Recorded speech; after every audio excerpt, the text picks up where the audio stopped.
Coin-operated coffee machines are a staple in offices and public places. Years ago, these machines were notorious for spewing out brownish water that on a good day tasted like mud.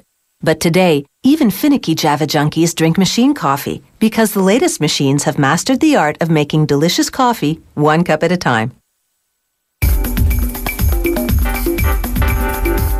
This office coffee machine actually makes several different types of hot beverages, and if your employer prepays, you don't have to insert any coins. Production begins with a sheet of steel nearly 2 meters long by about half a meter wide. This flat, as it's called, will become the top and side sections of the machine's casing. A computer-guided punch press makes dozens of perforations for ventilation, and for the various fittings the machine will need in order to function. A worker puts another sheet of steel into a press. This press bends the metal into 90-degree angles. This piece will become the bottom of the casing. A worker uses a spot welding machine to assemble what's called the base panel. This will later house a waste chute, overflow sensors, and wires. Another worker coats the casing with an epoxy-based paint powder. This process statically charges the powder and draws it to the metal like a magnet. Excess powder falls into a barrel below. A worker installs a fan that'll vent the steam and heat generated inside the machine. Another worker assembles one of 2 coffee delivery mechanisms, called augers. When the machine's on, they move the ground coffee to the brewer. He installs the augers into what's called the dual hopper. The hopper's 2 sections will hold up to 6 pounds of different coffee blends, such as dark and light roasts. Next, he installs what's called an agitation wheel. This plastic wheel helps move the ground coffee along and prevents it from getting stuck. The worker then aligns plastic couplings on the augers to mate with the ingredient dispenser. The dual hopper attaches to the ingredient dispenser with 1 screw in a pivoting bracket.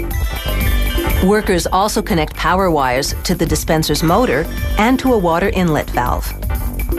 Next, they install a heater and temperature sensor inside the 7-liter plastic water tank. This 1100-watt heater keeps the water at 94 degrees Celsius, just below boiling.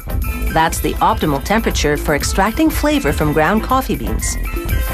After applying stickers warning service technicians to turn off the machine before draining it, a worker installs 3 outlet valves, 1 to dispense hot water for tea, 1 for coffee, and another for hot chocolate. Next come stainless steel rods to monitor the water level inside the tank. They trigger an automatic refill mechanism.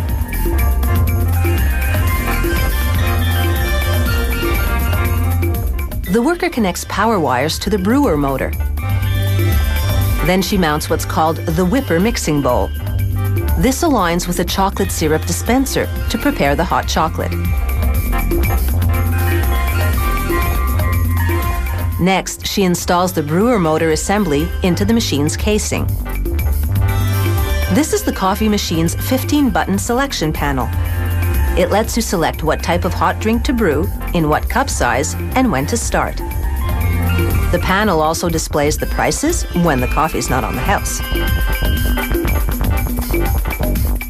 Once that's hooked up, workers test the chocolate syrup delivery system.